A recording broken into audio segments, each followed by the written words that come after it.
Yes, sir. Good afternoon, everybody. Good afternoon, everyone. Sir, good afternoon. Good afternoon. Tell me about the frame and audio, whether it is proper or you need Yes, any. sir. Frame is perfect. Yeah, frame is perfectly fine, sir. And audio is also nice. Okay.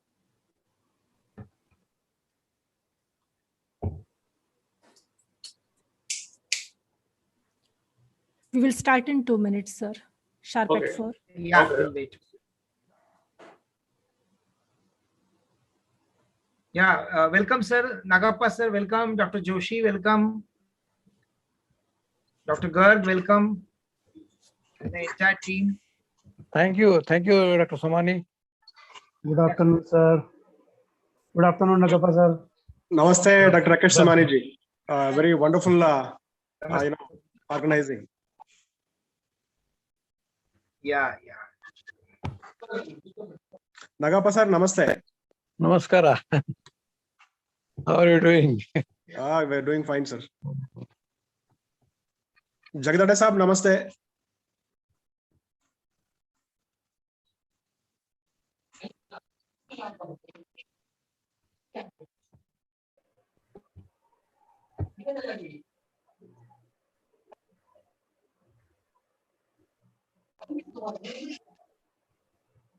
Should we start, sir?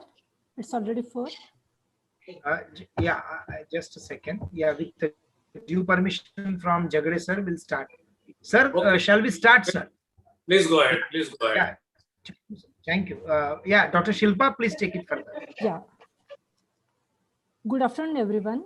Myself, Dr. Shilpa Bhilegaonkar, faculty from PSS Rajaram and Tarabai Bandekar College of Pharmacy, Goa, and Goa State Coordinator of Western Regional Center, Association of Community Pharmacists of India. Welcome you all for today's session. We all are aware about the challenges the whole world is facing during the current pandemic, especially with respect to healthcare systems. Every profession related to healthcare system in India has contributed to their greatest extent in management of this pandemic, including our profession of pharmacy. And we are really proud of our contributions. During all this scenario, the responsibilities of community pharmacists have increased a lot with respect to patient care. Keeping this in mind, for the purpose of sharing knowledge and experience from the experts related to the field with fellow pharmacists, Western Regional Center of Association of Community Pharmacists of India has organized a webinar series entitled Caring Pharmacist, and I'm happy to welcome you all for the first webinar of this series, Community Pharmacist, the Backbone of Patient Care System, by Shri Mahesh Jhagde sir, former Commissioner, FDA Maharashtra. Before going ahead with the webinar proceedings, I request our today's speaker, Shri Mahesh Jhagde sir, to declare this webinar series open. On behalf of the organizers and everybody there and their management, I declare that this webinar is formally inaugurated. Thank you very much. Thank you, sir. Here, on the occasion of this inaugural session, I request Dr. Rakesh Somani sir, Principal D.Y. Patil School of Pharmacy and President of Western Regional Center, Association of Community Pharmacists of India, henceforth referred as WRC ACPI, to formally welcome the gathering and brief us about the vision of WRC ACPI. Thank you so much, madam. Good afternoon, one and all present on this platform today. It gives me an immense pleasure to welcome each one on the platform of WRC, Western Regional Center of ACPI. I'm really happy, along with the entire team of WRC ACPI, that we are inaugurating today this new session or new initiative called as Caring Pharmacist. And this has been inaugurated by none other than one of the greatest contributor in uplifting the pharmacy profession, particularly in the state of Maharashtra, that is Shri Mahesh Jhagde sir. I'm really thankful, sir, for your kind presence here. I'm also thankful to Dr. Anant Naik Nagappa, the president of National ACPI. The WRC ACPI was actually formally launched in October 2020 with the vision that this community pharmacy activity should be spread across the country. Most importantly, in the Western Regional Center, which comprises of Rajasthan, Gujarat, Goa, Maharashtra, and the allied states. Particularly, we want that the community pharmacist should be aware about their professional responsibilities, and also to train the community pharmacists into various activities. And that's why this center was inaugurated. This center has established itself headquartered at D.Y. Patil University School of Pharmacy, Navi Mumbai. And I'm really happy that this particular activity of today's webinar is the beginning of that.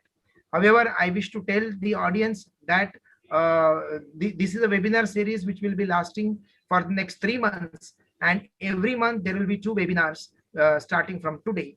And I'm sure that there will be a lot of learning, particularly for the community pharmacist, and the entire session will be useful to everybody.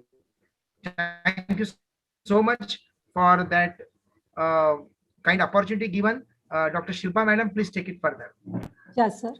Now next, we are having with us Dr. Anant Naik Nagappa, President of Association of Community Pharmacists of India. And I request sir to share with us the vision of ACPI. Over to you, sir. Yes, yes. Thank you, Dr. Shilpa.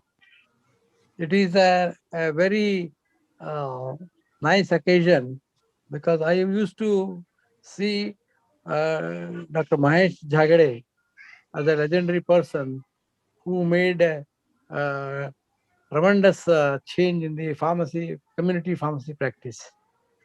And this platform has given me an opportunity to hear him, which I was waiting since almost 15 days when the announcement came.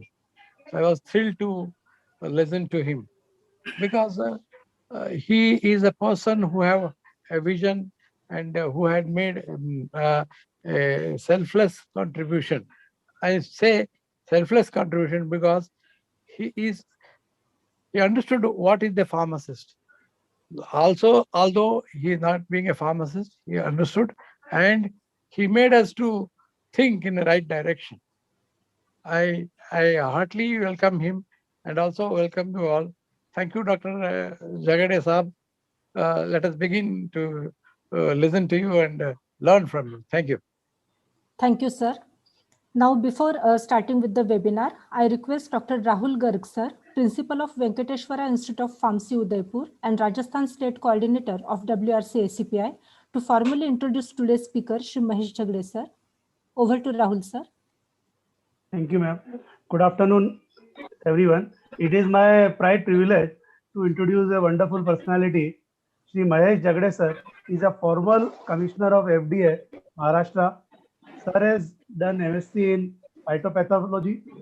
Sir has received many international and national awards, out of which I am giving information about few important awards.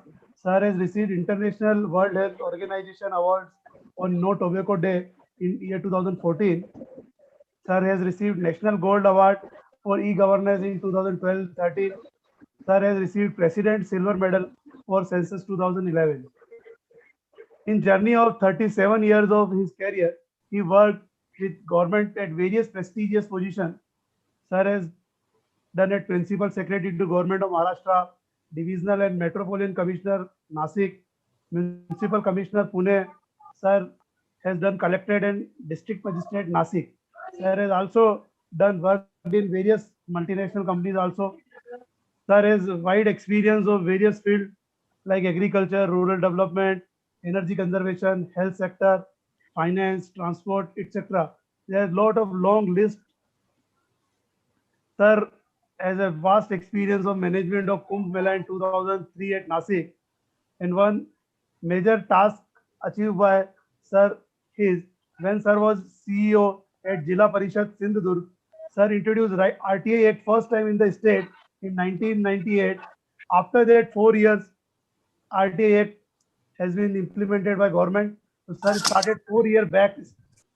And apart from this, it has been a passion for him to motivate young minds through series of lectures on innovation, confidence building, general motivation for success and happiness, and plethora of the other subjects. And Sir has done well for the community pharmacies also. Yesterday, I call some of my friends in Jaipur and said them to attend the webinar of Dr. Mahesh Jagde sir. Then they said कि अच्छा Mahesh sir तो वही वाले हैं ना जिन्होंने pharmacist को महाराष्ट्र में एक अच्छी पहचान दी थी जिसके कारण फार्मासिस्ट का सैलरी बढ़ गया था उधर, तो डेफिनेटली हम लोग सुनेंगे. So for these words, I handed over to the sir for his words for us. Please, sir. Thank you very Thank you, much, sir. Dr. Sumani and Dr. Nagappa and all of the dignitaries there. Most of you, in fact, all of you are technical personalities having spent your entire career in the sector of pharmacy. And of course, you have academic background of pharmacy. Of all the things, I am not at all trained in pharmacy. I do not have any scientific base of pharmacy. And one disclaimer is that I am not a doctor also of any kind. At the most, I have a relation with doctor as a patient. And before joining FDA as commissioner, I had nothing to do with like food and drugs and all these things. In fact, my very limited access was to go to a pharmacy shop and buy some medicines for me, and that's all. The relationship started there and ended there. So that was my take on what pharmacy is. In fact, I never knew that a pharmacy or the shop that is now normally called in this country, which is not a very correct description, the pharmacy has to have a pharmacist. I never knew that. And believe me, many of the IS officers never knew about this, that a pharmacy should have a pharmacist. So this is like kind of thing. I joined FDA in 2011 as a complete novice into this department, having no knowledge about what you people are doing, what is the mandate to you as per the laws, statute, or as per the codes, various codes, what mandate is given to you. Having said that, let me have one disclaimer, and that is very important. I started this, whatever I did in Food and Drugs Administration for whatever tenure that I had in Mumbai for Maharashtra, was basically from the perspective of patient care. Believe me, it was from the perspective of patient care. I never had anything to do with the pharmacist. But in the process, collateral beneficiaries were the pharmacists. So my efforts were basically revolving around the pharmacy, the patient care. The pharmacists became collateral beneficiaries. But then I am a firm believer that the pharmacists are the guardian, are the arbitrators, and are the umpires, and are the on the side of patients. The entire health sector is on one side, and the pharmacists are on the side of the patients. That's what I believe is the scheme of the legal scheme also, ethical scheme also, and that's what the society want. This is my take on the role of pharmacist. You know everything. In fact, you teach pharmacy. So what do I do? I can't really tell what pharmacy is and what community pharmacy is and what pharmacists should do and what they should not do. I am just going to narrate some of my experiences, some of my disturbances in my mind. I get very easily disturbed if something doesn't happen properly. So I get disturbed. And from that perspective, then I start implementing what is not right. And from that perspective, I'm going to share some of my experiences through what is required to be done and what was not being done. When I joined FDA Maharashtra, in the first week itself, the act is very small. Believe me, it's a very small act. The rules are very, very voluminous rules. But my staff there, they came out with a very voluminous circulars issued by FDA Maharashtra, which were like 10 times, 20 times more than the act itself. There were too many circulars about the functioning of FDA, circulars issued for last 30, 40 years. I was amazed. Like, if there are so many circulars, that means there is something wrong with the act. And as an experienced administrator, it is always considered that if there are infirmities in the act, then you have to issue too many circulars. If the acts or the rules or regulations are perfect, then you do not need to issue any circulars as a guidelines.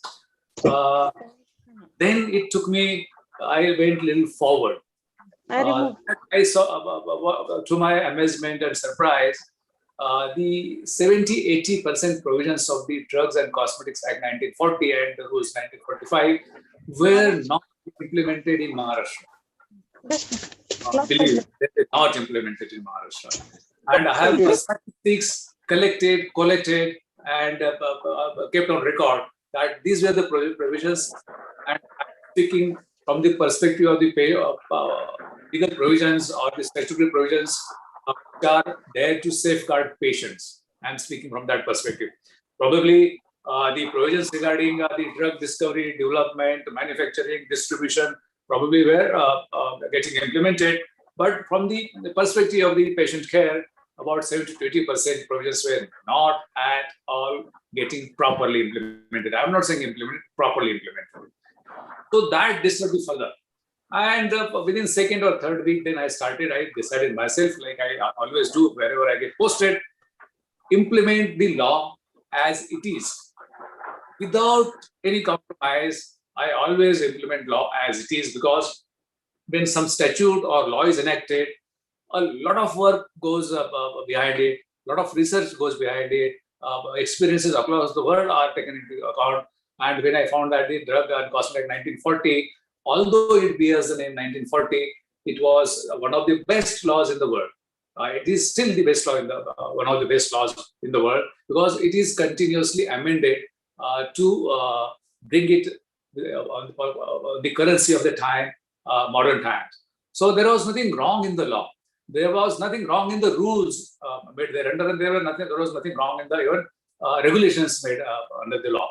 The problem was with the machinery, and the problem was with the administrator controlling the machinery, and that really had adverse impact on the entire health sector, not just the drug delivery or the distribution or dispensing of drugs. So that really kept me busy for next 3 years. This is a short background about how I started doing what I did in FDA Maharashtra. Today, what is the position? We have about, if you scan the entire economy of the medicines or drugs, it's about 92 lakh crores worth medicines or pharma products are sold globally. 92 lakh crores or 1.23 trillion. The figures may change because depending on the calculations by different statisticians, collection of data, analysis of data, the figures keep on changing. But by and large, 92 lakh crores worth medicines are getting dispensed or used across the planet.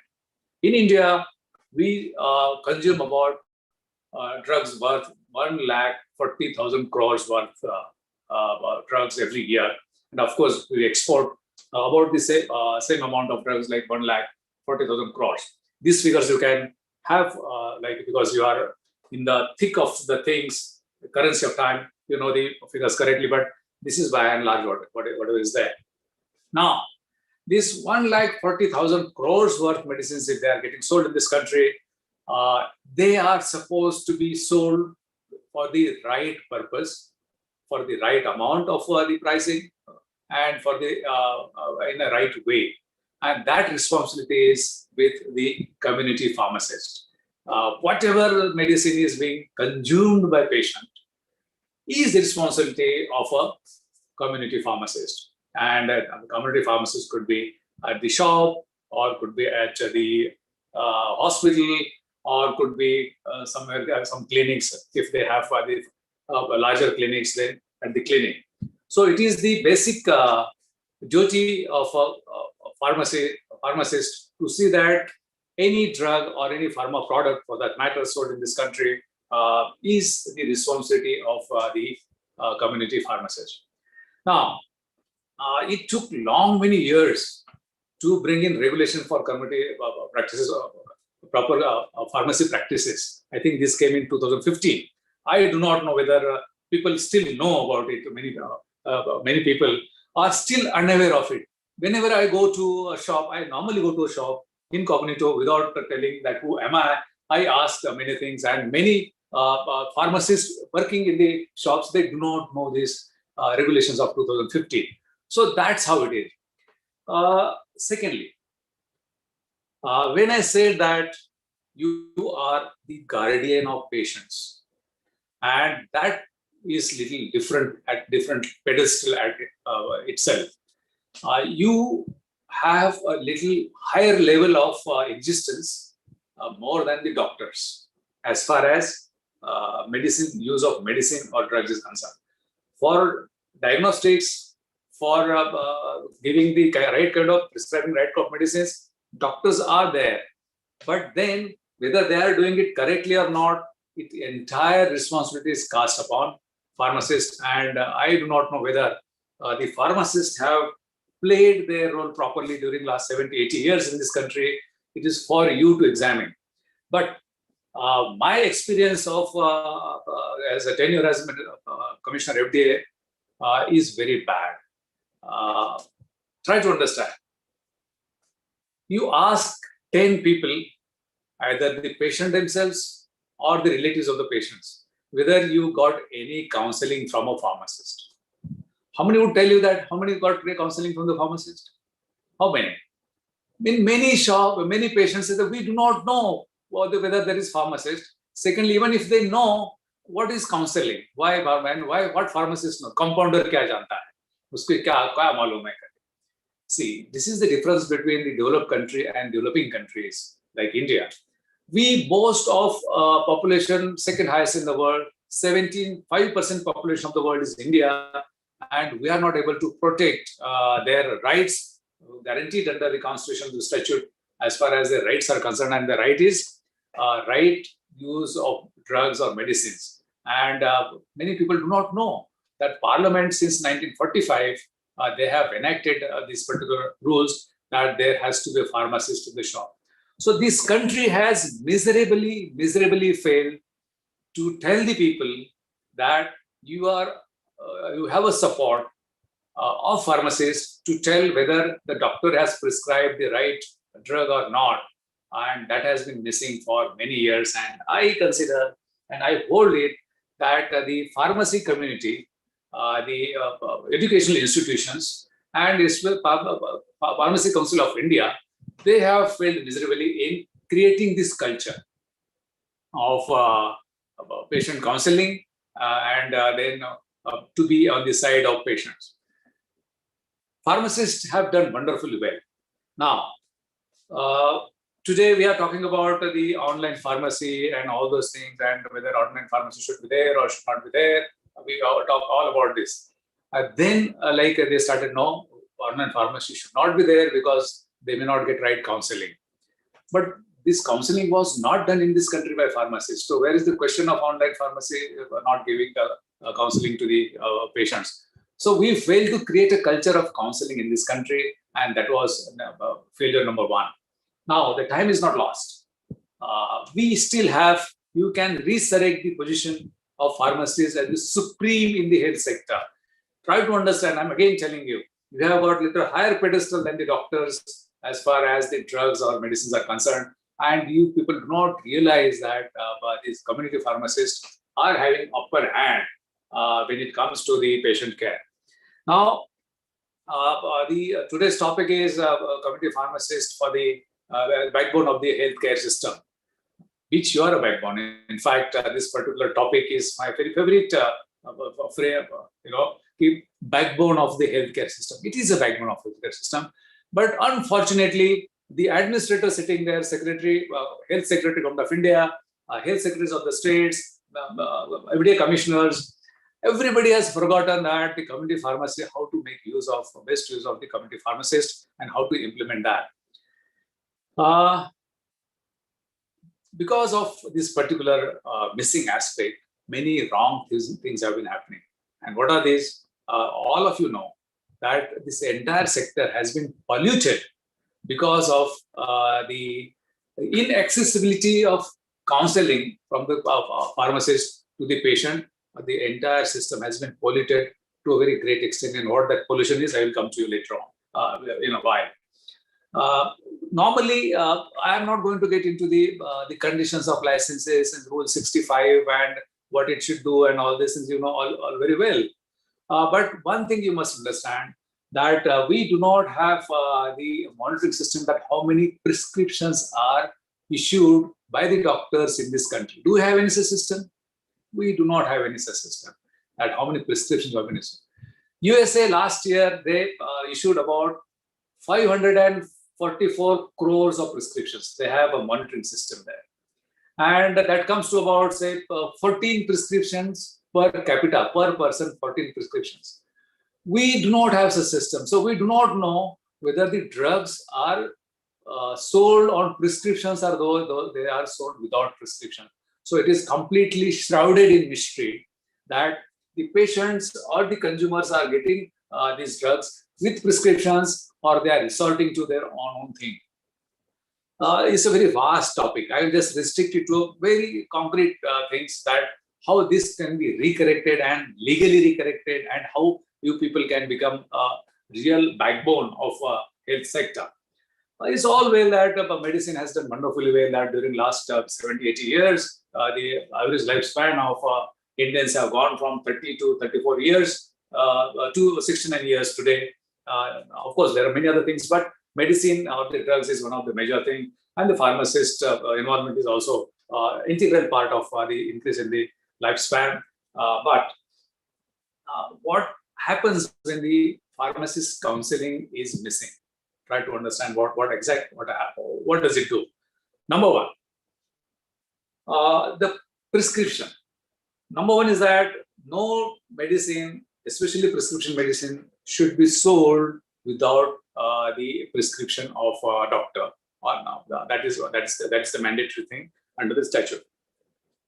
I will come to it later on. But before that, OTC, over-the-counter drugs. Presence of pharmacies is more important than for OTC than the prescription drugs. Because for OTC, a patient comes there, he doesn't have any suggestion from the doctor. He himself comes there, but a pharmacist has to become a doctor. He has to ask him, why are you taking this antipyretic drug? And if, in fact, when I was Municipal Commissioner Pune, this OTC were creating real havoc for swine flu in 2009-10. Many patients used to go, "Mujhe bukhar aaya hai, kuch dawa dijiye." So antipyretics were distributed as OTC because most of the antipyretics are OTC drugs, and that really created problem. So when we tried to control that pharmacists, they have to really tell that, okay, what is the problem? If this is the thing, if these are the symptoms, then please go and seek the advice of doctor.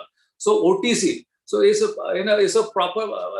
perception that for OTC drugs you do not need pharmacists or OTC drugs. There is now a movement going on that OTC drugs should be allowed to be sold at say a grocer shop or some pan pattis or somewhere like this. This is completely wrong. And people like you should have a counter movement that no, for OTC drugs, the importance of pharmacists even more than the prescription drugs. So this creates havoc. And during this current pandemic situation also, people, those ignorant people in these cities, slum areas, or in village level, if they get cough or cold or then fever, then they resort to OTC drugs that are available, and then it aggravates the position, and the hospitalization is also increased. So for OTC drugs also, you need a pharmacist. So this movement has to be there. Tomorrow, it could so happen that for OTC drugs could be taken out of the pharmacy shops and then given to the grocery shops or even the pan thela also. So this is number one. Number two, for prescription drugs, and for most of the prescription drugs, the prescription as defined has to be respected that it is a prescription. The pharmacists have to dispense drugs on prescription. Now, what is prescription? Prescription, it doesn't remain just a kind of paper. The paper has to be validity of that doctor, and doctor has to be competent to prescribe that drug. Just prescription of that paper is not enough. I have seen myself going around. I used to go around a lot in Maharashtra at various locations, Mumbai, Pune, and even villages also. The prescription is simple chitti. No, the prescription is invalid if it is not prescribed by a competent doctor. In fact, I had filed FIRs against some of the MBBS doctors prescribing allopathic drugs. Now you'll ask me why. Certain allopathic drugs are to be prescribed by even MBBS doctors after 3 years of experience. There are certain drugs. And when these prescriptions were given by the doctors who were not having 3 years experience, I had filed FIRs. I had filed FIRs against MDs also, very reputed MDs of Mumbai. So, and there was like hue and cry about this thing.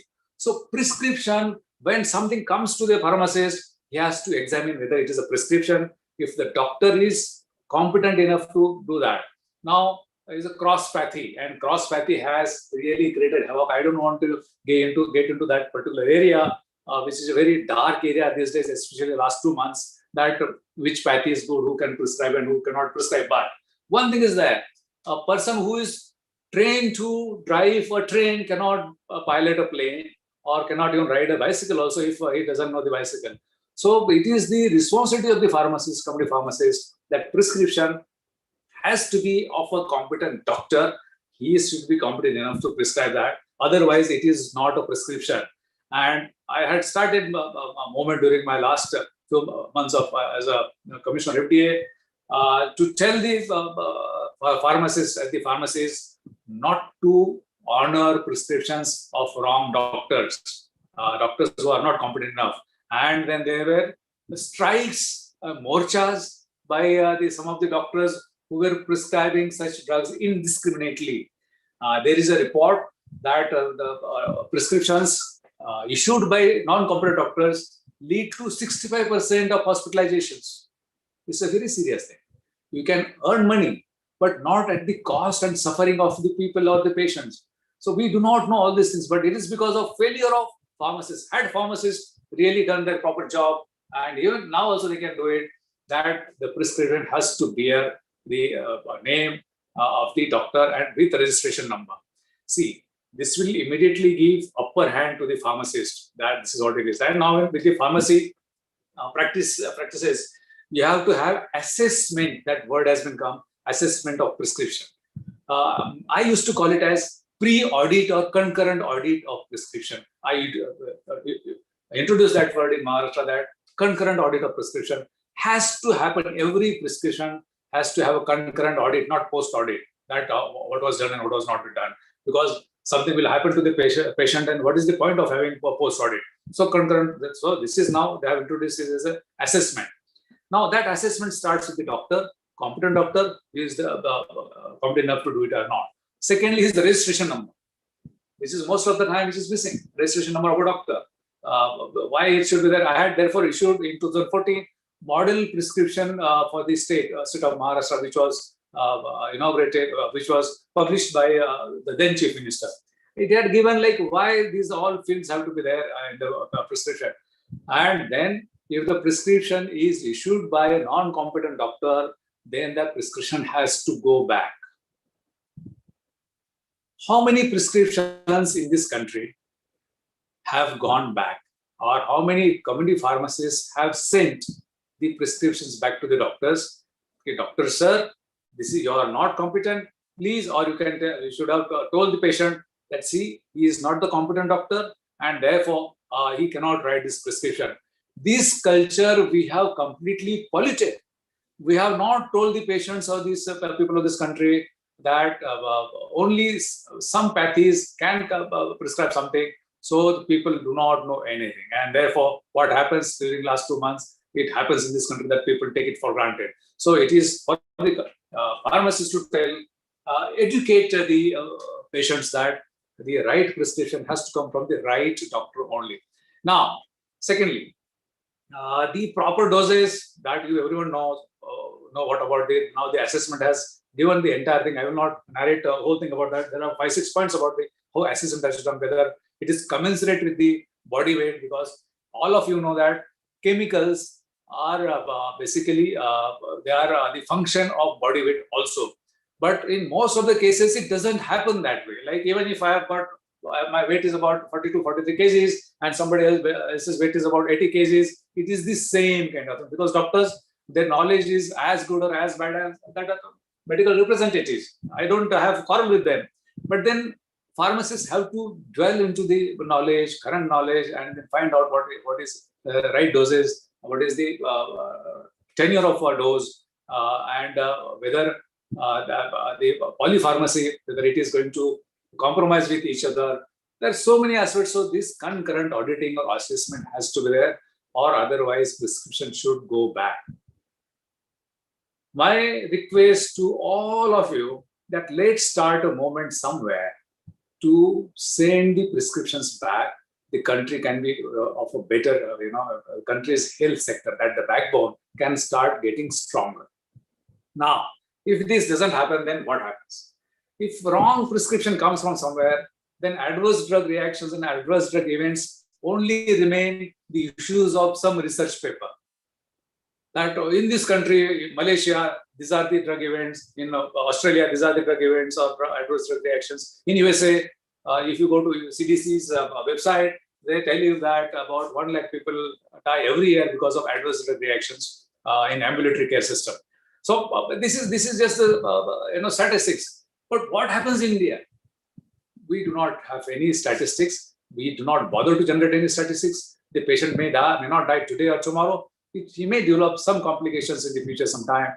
This is the country where 293 formulations were allowed to be manufactured and sold for so many years. And then DCGI realizes that these are not the right combinations. And then the whole judicial battle starts, and then it comes up, there is regulatory failure. So my suggestion is that the community pharmacist has to be in saddle. Another problem that is bothering not just India, but the entire planet, and that is drug resistance. And drug resistance can be stopped or minimized by the pharmacists and pharmacists alone. Because, drug resistance is such a menace. If you see the history of, just for example, antimicrobials, antibiotics, 1928, the antibiotics started. Of course, Alversand was there earlier before 1910, 1908 or sometime around. But then there was like a large-scale discovery of such molecules up to 1962, 1943 to 1962. Too many antibiotics came into the market, but then it started tapering off. The drug discovery was like there is a scarcity after, say, 1987. 1987, last molecule came in, and of course, in 1911, some molecule is being again marketed. But then at one end, the antimicrobials are very scarce. They are not getting discovered. But on the other side, most of the generation 3, generation 4 antibiotics are getting resistance in most part of the world. And that's because of indiscriminate use of medicines or drugs. This is not my statistics, but the World Health Organization, their earlier statistics quoted that about 65% of the drugs prescribed, dispensed and consumed by the patients are not required, or they do not make any use. Or today's statistics, if you say latest statistics of the World Health Organization, more than 50% drugs are not necessary. They are just pushed in the market as a commerce. Say of the 92 lakh crores worth pharma business in the world, that means 40 lakh crores worth of drugs are pushed just like that. And this is what I call as assault of chemicals on human body and mind. And this is because of pharmacists and community pharmacists are not taking proper role. Now they have to examine whether the prescription of antibiotic is necessary, even for diarrhea. Many times diarrhea, especially Eastern Bloc, Southeast Asian nations, a lot of cases, very high statistics that antibiotics are prescribed even for diarrhea when certain other drugs are available. So there are many such things. So more than 50% drugs are prescribed unnecessarily just for making profit. That's all. If pharmacists start examining this thing, whether the symptoms are like this and whether the doctors have prescribed it just under the pressure of some pharma companies, or because of some distributors, or because of their paucity of knowledge, lack of knowledge, whether they are doing if they start doing it, then the world could be saved of about 41 lakh crores worth rupees of their income. See, the entire expenditure on health sector goes directly or indirectly from the patient's pocket.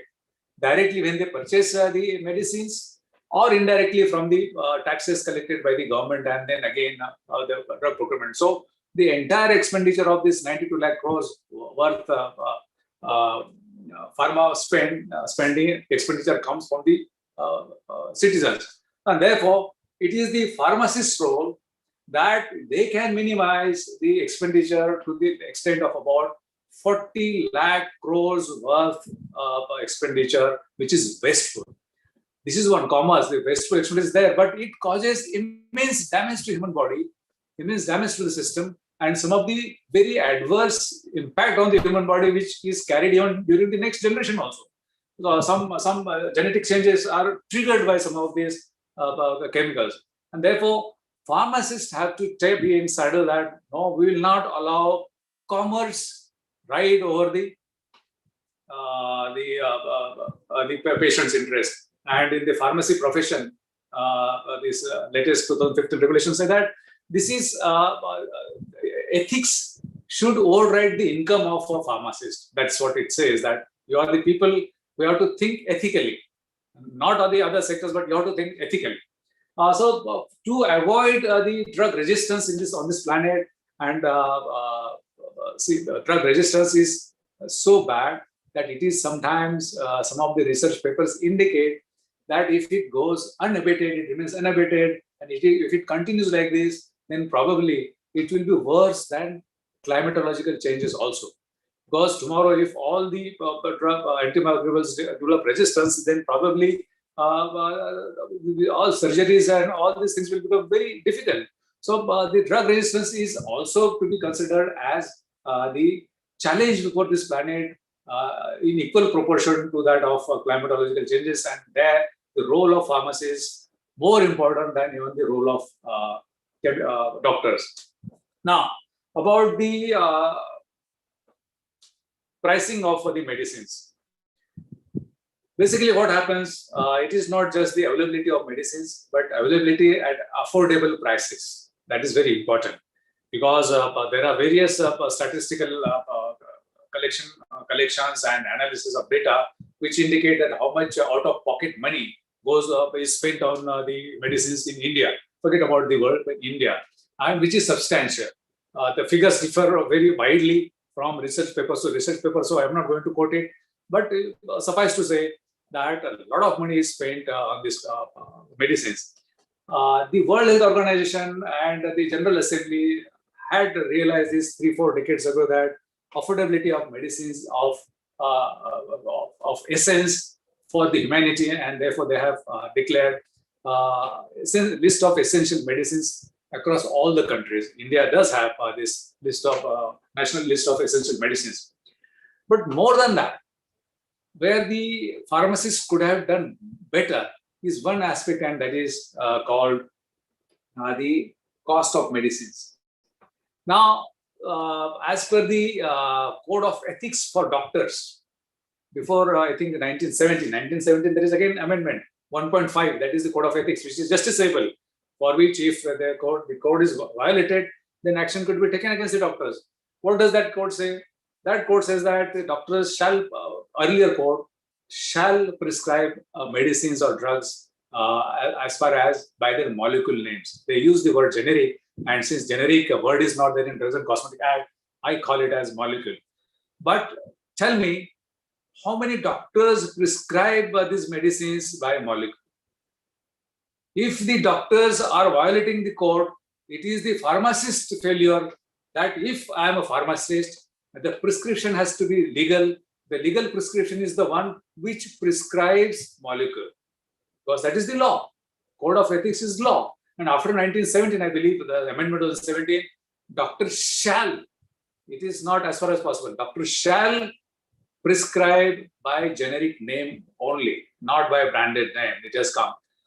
How many prescriptions have been written back by the pharmacists in the country? Nil, zero.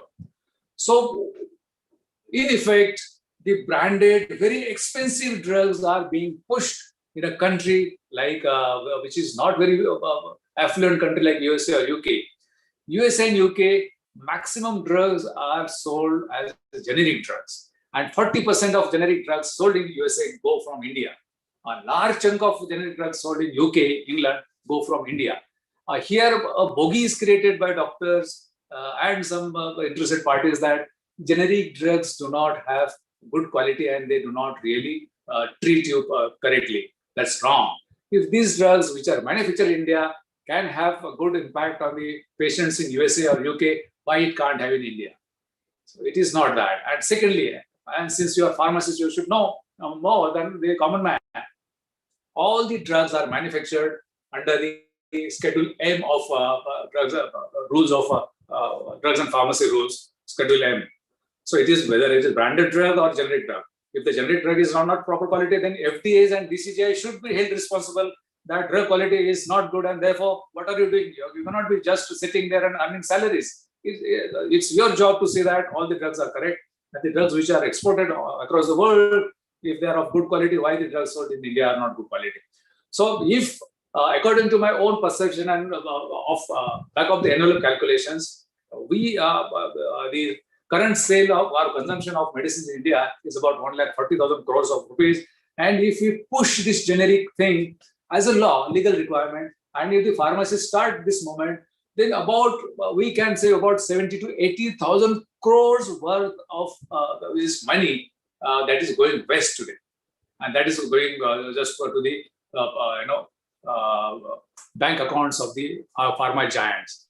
So this is what is required to be done by the pharmacist to bring down the cost. Now, there are many governmental schemes that come and go. One is that generic shops. Have you heard about generic shops now? Government of India scheme is the generic shops.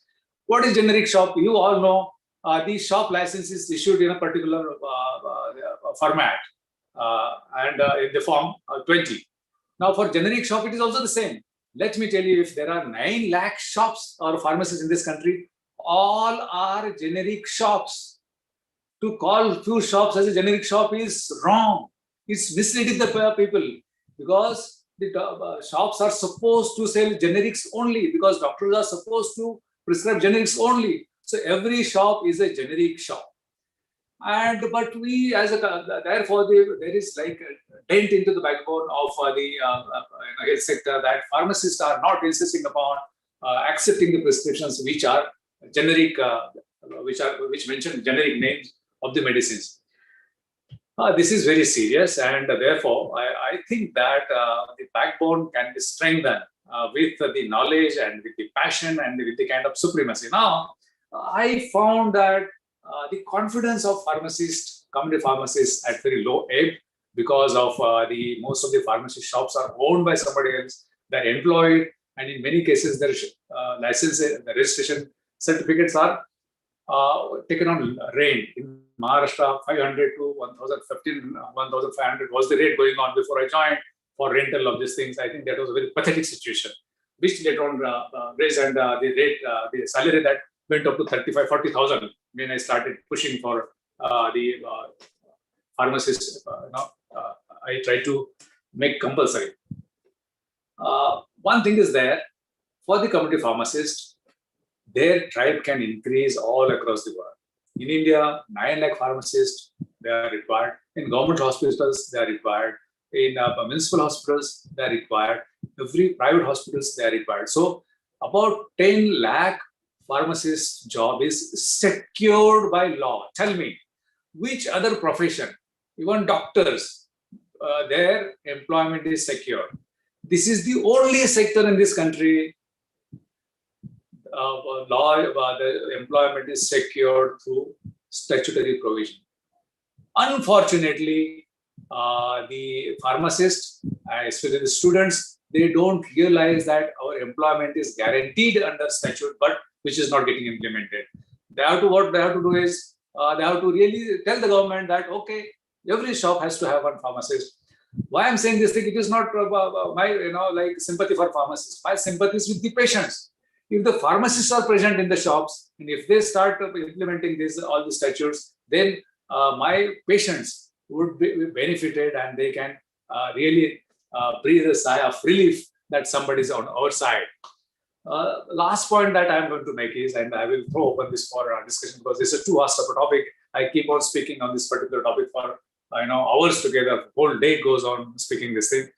Last topic is about the online pharmacy. Since this particular seminar workshop is being organized by all the educational institutions, just paint a scenario that if the online pharmacy is allowed, then whether these educational institutions will survive or will exist, or whether it will be there will be any worth of running these educational institutions. Now, if 9 lakh pharmacist shops are there, then 9 lakh pharmacist job is ensured, and therefore the employment of these 9 lakh people and then family members dependent on them, it is their economy. The back of envelope calculation sometime back that I had done was that about 23,000 crores worth profit is earned by these 9 lakh shops. Per shop, it comes about anything between 2 lakh to 3.5 lakh per annum. That is sufficient to maintain a family. See, counseling can happen only with the shop. With the this thing online, it cannot happen. We really do not know who is there, what is there, and all. These are too many. Scientifically, I have in fact attended many seminars. I have taken press conferences against online. I have sent my representatives to the government of India that why it should not be done. That apart. But one thing is very important. We are now in the midst of fourth industrial revolution. And that fourth industrial revolution is, all of you know that because of cognitive analytics, 3D printing, algorithmic softwares, too many things are happening. And therefore, it is estimated by World Economic Forum that about 65% of the current jobs are going to get vanished in the next 15 to 20 years. So there is going to be huge unemployment. Now, leave aside the scientific requirement of counseling of pharmacists, but purely from the employment view, if the online sale of medicine is allowed, then these 9 lakh shops are likely that threatened, their existence is threatened, and the employment of this 9 lakh pharmacists, community pharmacists, is threatened. And this entire business will go in the hands of 4 to 5 people at the maximum. Just like Amazon or whatever the names are there. They're very poor people. Amazon, they're very poor because they don't have anything to eat. Therefore, they need such a huge business of thousands of crores.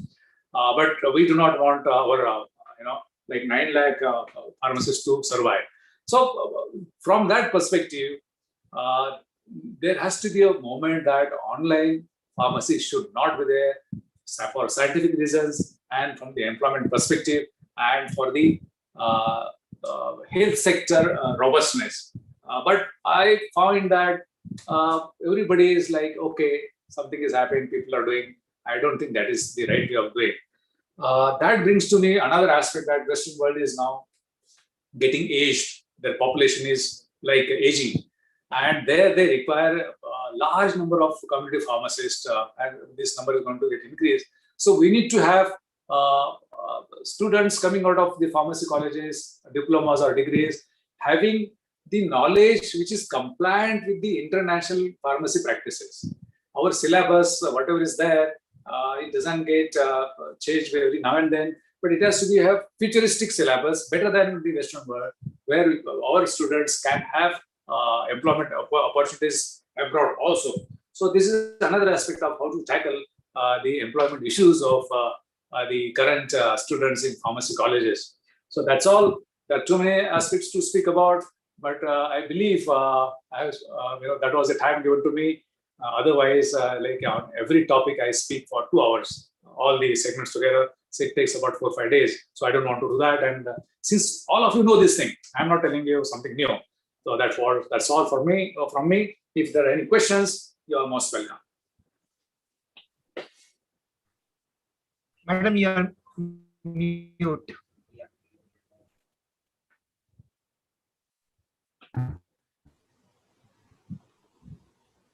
Am I audible, sir?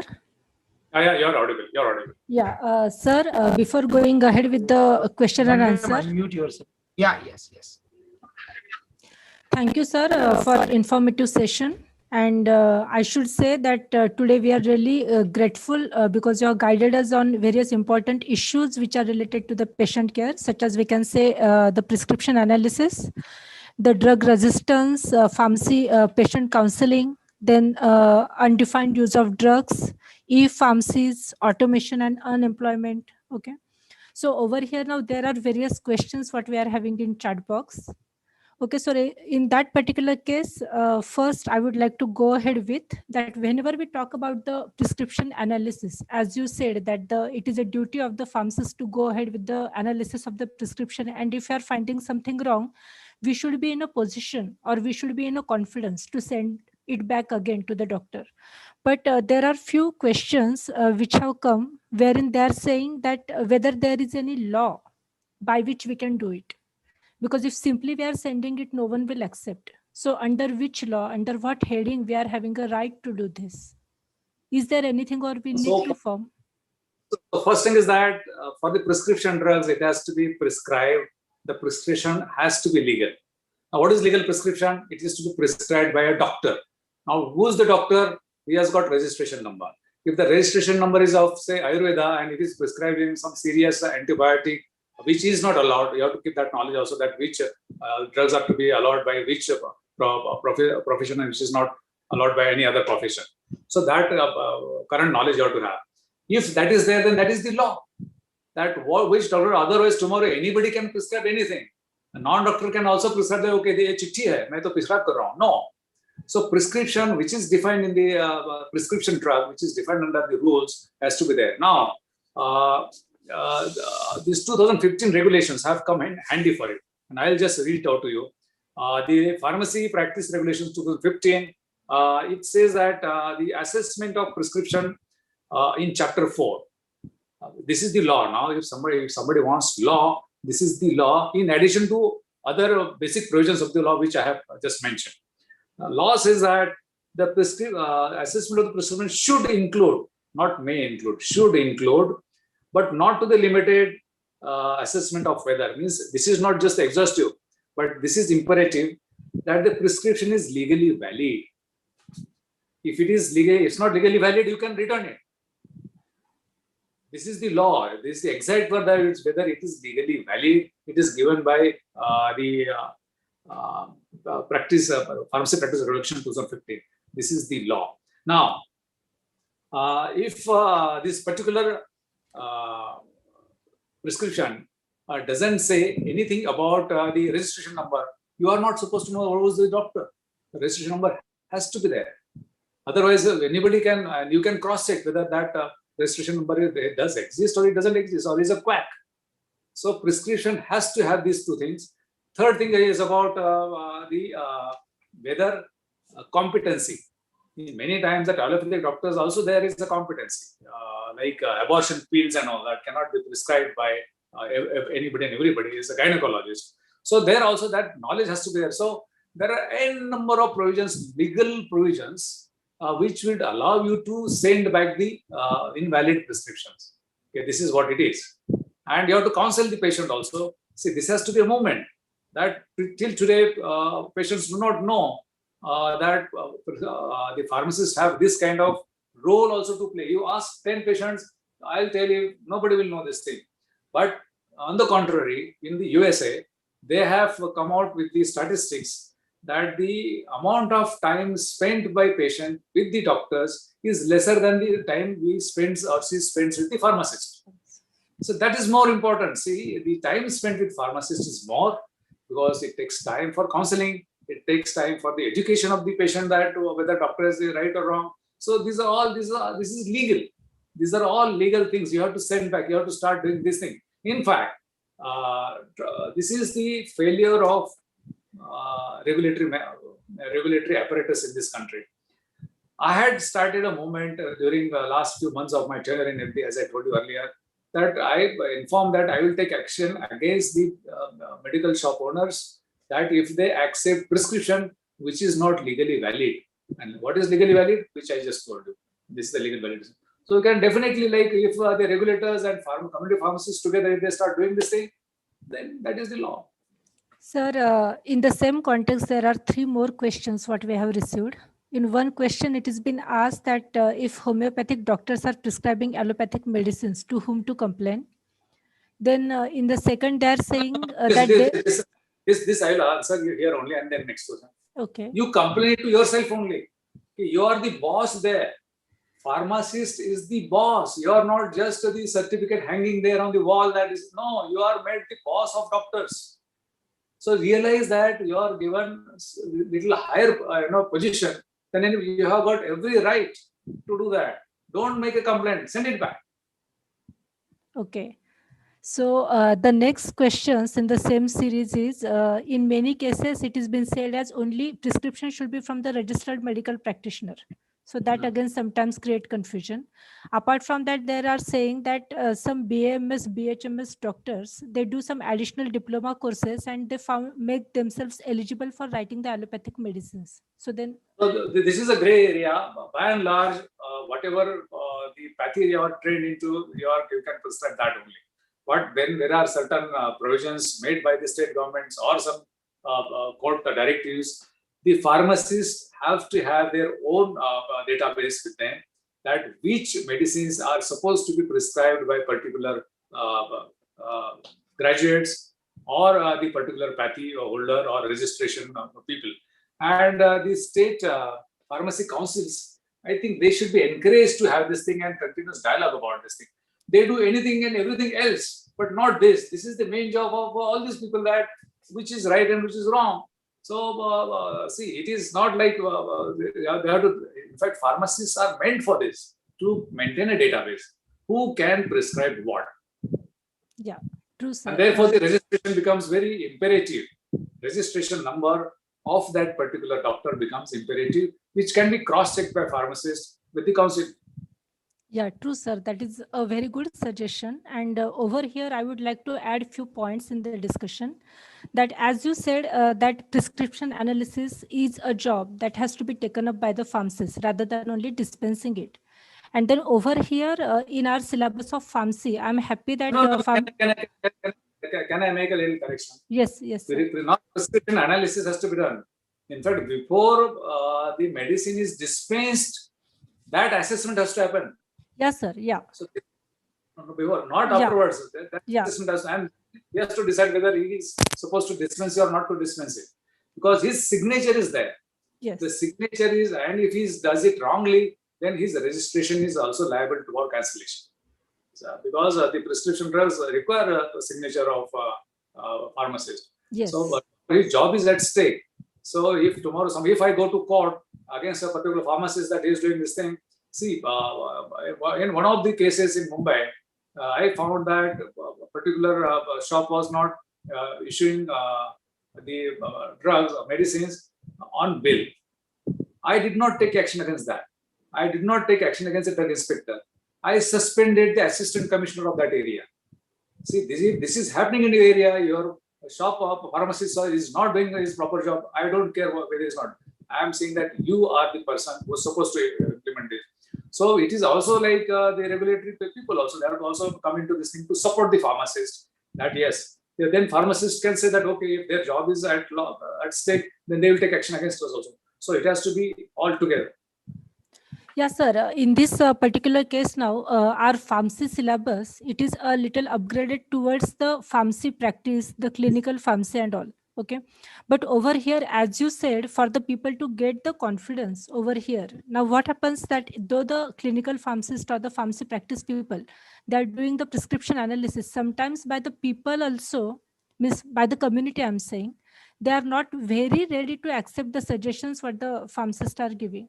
So I think a transformative movement only is required in this particular case. Maybe sooner or later, the significance of the clinical pharmacy and the pharmacy practice, we have to mold properly. I call it as a development of culture. It doesn't happen overnight. Overnight. But it has to, the beginning has to be there from the pharmacist. Now, if you go to USA and ask somebody there a pharmacy to give you medicine, they will not give it. Yeah. Or even the prescription of a doctor, they will first check whether the doctor is competent to do that or not. So that is the culture that they have developed there. Here, and that culture was because of because of the pharmacists, community pharmacists themselves. They did not, accept any such thing. Here we are accepting anything and everything. So this moment, it will not happen overnight. It will take months, it will take years, it will take decades. But then the initiative has to come from the backbone of the health sector, and that's the community pharmacist. Sir, one more question I would like to ask, basically, that we have introduced the course of the pharmacy practice, maybe like, from 4 or 5 years back now. So the students are passing out. Now, to get that acceptance, basically, within the community, first it has to be accepted by government. So why up till now there is no law wherein it is mandatory for every private hospital and the government hospital to have a separate clinical pharmacy department, sir? We are having community pharmacists, we are having hospital pharmacists, but nowhere we are having any government post regarding the, I'm not very sure, but up till now, whatever I know, there is no department in any of the hospital, let it be government or private, wherein we engage clinical pharmacists. See, there too, it all depends on the states. In Maharashtra, we have a system of having a separate pharmacist in government and private hospital also. It is there. But then some of the states, it is not there. But by and large, all across the country, we do not give importance to pharmacists. That is the culture. Try to accept it. Yeah. They have to assimilate it. We do not have that culture. We did not have culture even to have a pharmacist in the shops also, these pharmacies also. So forget about the whole thing. And from the employment perspective, now when I was FDA commissioner, everybody used to come and to tell me that, okay, you insist the government to have a pharmacist in every hospital. How many government hospitals are there? They are in thousands, but a few thousand, like say 1,000 or 2,000. But shops are there, 60,000 shops are there in Maharashtra. And out of the 60,000 shops, very few shops are having the actual pharmacists working there. So we have to have like a larger chunk if it is there, then smaller are there. But from the employment perspective alone, there has to be culture of these pharmacies functioning with pharmacists only. Without pharmacists, there should not be any pharmacy shops. During my tenure, 13,000 shops were closed down, believe me, because of pharmacists were not there. Some of them we closed, some of them they close on their own because of our actions. So it is the culture or enforcement, and that has to be spread all across the country. Yes, sir. And because of this only, I think in the chat box, we have received many comments that Mahesh Jagle sir brought revolution in pharmacy field, more than 600. Then now the participants, whoever we are having, they are saying Mahesh Jagle is a visionary commissioner. And another comment what we have received is every state needs a commissioner like Jagle sir to reform the profession of pharmacy. So because of all these activities, I think people knows you because of the work. Madam, Now, I have a question. Madam. Yeah. Yes, sir. I have a question for sir. Since the discussion is going on regarding having a movement further. So, sir, what is your suggestion as a educationist? If we have to do something under this WRC ACPI, kindly suggest us so that we can really brainstorm and go ahead about it, please. Your thoughts. This is a good question, and this question is asked very often to me, that how to do it. And this question was asked to me, a national conference held at Guwahati 2 years ago, when the lockdown was not there. And Pharmacy Council of India's president and the DCGI, both of them were there on the dais. And it was a huge crowd, the full theater was there. So this question was asked how to do it. So there are two ways of doing it. Number one is that the educational institutes, they have to have a regular interaction with the students, that what they need to do. Now, they can have it within also, they can have community engagement also. Like say, for example, during the freedom struggle movement, they did not have anything. People started realizing that, okay, we do not have freedom, so let's start freedom struggle movement. And that's how Mahatma Gandhi was generated, that kind of personalities. Here, we are very complacent. We need everything to be on platter. And especially the students who are going to come out of the colleges and in search of jobs, there are no jobs, or because of, even if the jobs are guaranteed by the statute, they are not there because of this thing. So they should be made, we should make them realize that this is the situation and then you have to do something. Now tell me, In Maharashtra, when I started enforcing the pharmacist in every shop, I was not tasked by anybody. It was my own initiative. There was no pressure from the pharmacist or anybody. I wanted that pressure.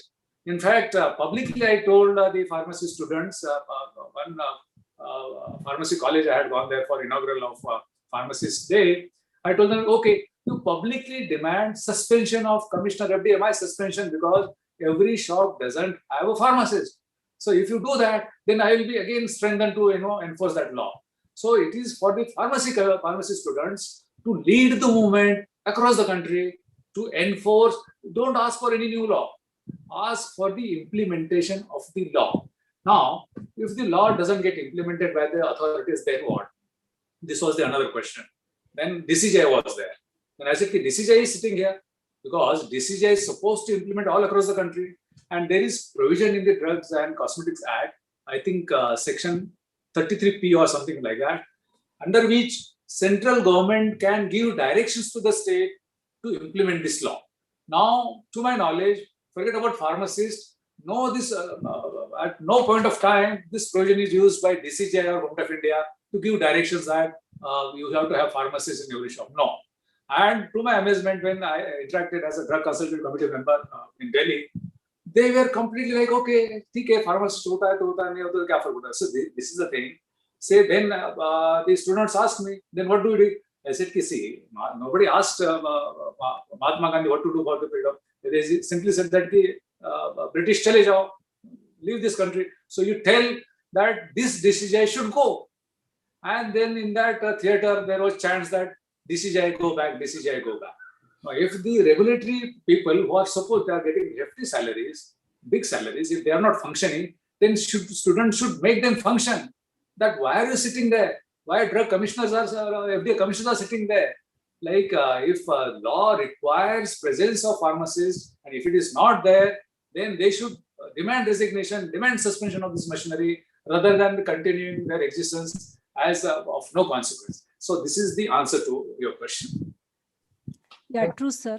The foundation of any profession is obviously the young generation. So as you said, the students should be the one who should know their responsibilities very correctly. Now, you have to trigger them. The academic, you have to trigger them that this is what it is. Sir, next about the patient counseling, what you have said in your message that patient counseling is something which is very much necessary to make people understand about the safe use of medicines. Or maybe with the patient counseling, we can stop the undefined use of drugs also. So in this case, yeah, that is a very good suggestion, sir. And I should say that nowadays, maybe from last 1.5 years, many of the pharmacies are trying to practice the process of patient counseling. At least they tell what has to be done, what not has to be done, how it has to be stored, how it has to be taken. So these kind of activities are going on. But as you suggested, maybe we will try at our WRC ACPI to generate a module maybe for the patient counseling by which the pharmacist, community pharmacists can be trained. So we can take into opinion of the various experts. We can generate a few sessions which are essentially needed for the counseling. And at least the initial formal training, maybe we can plan so many, sir, at our WRC ACPI center. So thank you, sir, for your suggestion. This is let me take just half a minute for this. Yes. See, the strength of community pharmacists and academic institutions is so huge, you are not making use of it. Try to please make use of it. Yeah. And the thing you have mentioned about the good job done by community pharmacists during this current pandemic. One aspect is missing. And what was missing? That you people should have advised the governments, advised the authorities what is to be done or not to be done. I will give just one example, and that is shortage of remdesivir or tocilizumab or for that so many other things. Now I would say that what we can do. See, everybody doesn't know the provisions of law. Your people are supposed to know the laws. And the DPCO starts with the paragraph that says that the governments can give directions to the manufacturers to ramp up their production during the times required. Yeah. So this is not done by anyone. So the countries, this all pharmacist associations should have written to the government that under this particular paragraph, please ask the manufacturers to increase the production so that the running around for remdesivir, whether it was right or wrong, that apart, but that could have been avoided. So your knowledge should be used for this purposes also. Sir, another question. The point what you had mentioned in your speech was about the price of medicines. The prices should be fair. Now, in relation to that, there is no question in the chat box basically, but I just want to ask one question that patenting. Now, the cost which has been involved in synthesis or of any new drug, and subsequently the manufacturing and marketing of a new drug is so vast that whenever we talk about the price, the way to cover maybe the cost what has been involved is only patenting it. Okay. So what do you think that covering the cost and patenting is important, or making it available to the public is important, or how maybe there has to be an intervening way wherein both shouldn't be in loss? See, there is comprehensive law, that is DPCO, under the Essential Commodities Act, how the prices are fixed. Very elaborate formulae are given in that. Yes. And that is the fair thing that too. But I would respect the patenting of all the pharmaceutical products, because a lot of intellectual inputs, a lot of resources go into the drug discovery, development, clinical trials and marketing and all this thing. So that particular, and not that out of many molecules, very few molecules get really marketed. So there is huge wastages of resources also. So to cover all that, the new products or new medicines are supposed to be priced by them to recover everything and make decent profit. But having said that, that profit has to be also like a decent profit. It cannot be like a very monstrous profit.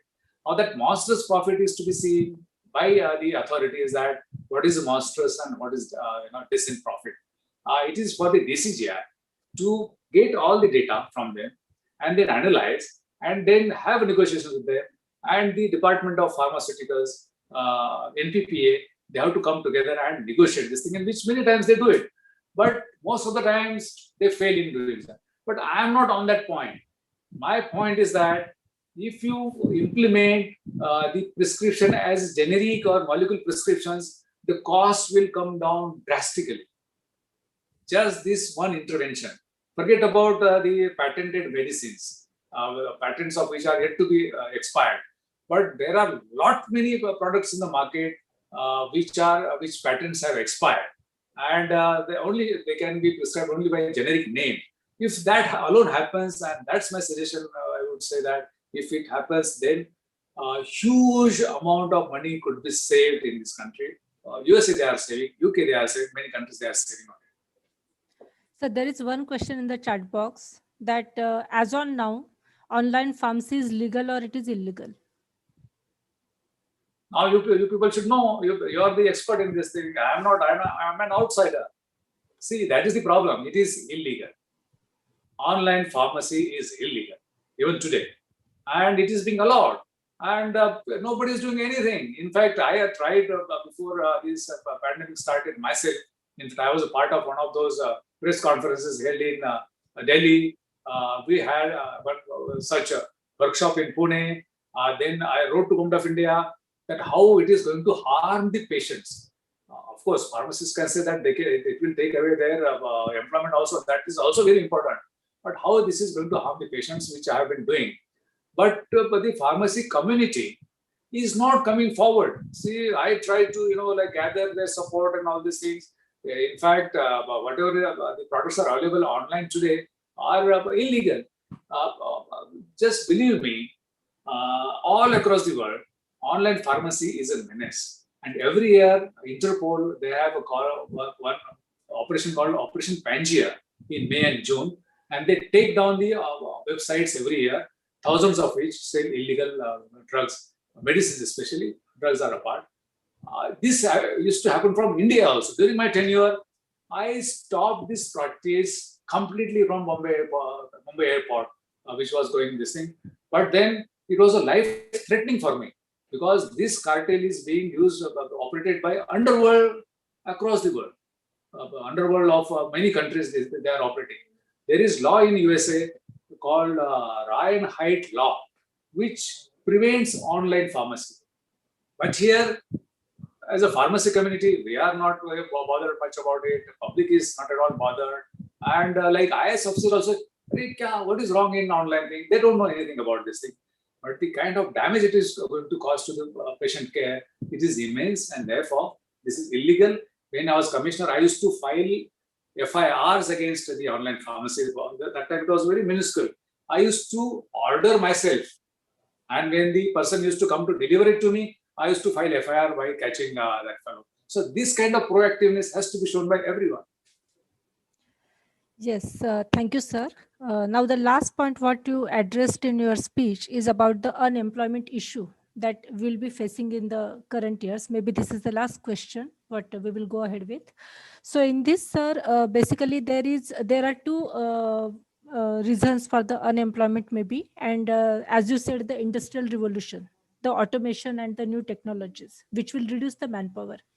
So I'll just ask you, sir, that being from the administrative side, the government side, when you take the profit to risk ratio of the automation, what do you think, the India being such a country with a vast population and the requirement of the employment, we should go ahead with the automation for maybe like, getting the highest quality product and reduce wastage? Or we should go with the semi-automated process to safeguard the jobs of our people? I would suggest that the entire world has to rethink what world wants to do it. See, during the fourth industrial revolution, just like the Second World War, there was emergence of middle class, huge middle class, decent earning. It really, that is today's world, large middle class. But in the fourth industrial revolution scenario, because of all these technologies, jobs are going to get vanished, and one more class, which is going to be the largest class that is going to emerge, and that is class of skilled but unemployed people. It is going to be very dangerous kind of situations developing, not in India, all across the world. We need to change the economic model across the world. Like I will give example, post-World War II, larger corporations like Ford Motor, General Motors, they gave employment, and about 54 to 56% their revenue was spent on workers. Today, if you ask how much salary, percent of salaries, total revenues is given by Amazon, it is not even fraction of 1%. So it is all taken by one person, and the workers are not employed. There are very few of them they are employed. So automation for the sustenance of this planet is not at all good. You have to make a choice between the decent, peaceful society, or then automation for the sake of efficiency and all that. No. True, sir. Basic focus has to be sustenance of this peaceful society, and for that we need to change economic model of the planet. It is no more like the capitalistic, and this is not even capitalistic model also. This is the neo-colonialism of technology. Few technocrats, they are trying to capture the entire world for their own benefit, and it is in the very few hands, and that's called the 1%. Like by the 1%, for the 1%, and of the 1%. That is the world today. 99% people are at the at the other end of the existence. Exactly, sir. Exactly. Very true. So, sir, we will come to the end of question and answer session over here. Thank you, sir, for the fruitful interaction, and thank you all the participants for making this session interactive. Now, coming to the end of today's session, I now request Mr. Sagar Patil, sir, community pharmacist from Mumbai and Executive Council member of Indian Pharmaceutical Association's Community Pharmacy Division, to propose vote of thanks. Hello, good evening. Namaste, Jagde sir. And I'm Sagar Kulkarni. Actually, Jagde sir, we are fortunate to have such a resource person. I think the inaugural lecture was eye-opener for all of us. You just commented on all, sir. You just said basically the presence of pharmacists, which is the serious issue, the basic issue, which is the issue, unfortunately. Second, you commented on counseling, which is not happening. So nowadays, consumers are not feeling that they are losing something if they will go online, because we are not counseling. So, I mean, that basic point you have commented. Then you commented regarding, sir, the failure of construction of culture of pharmacy, either by PCI, educators, practicing pharmacies, regulators, all. That is also eye opener, and we, as Somani sir said, we have to have the storming session regarding that.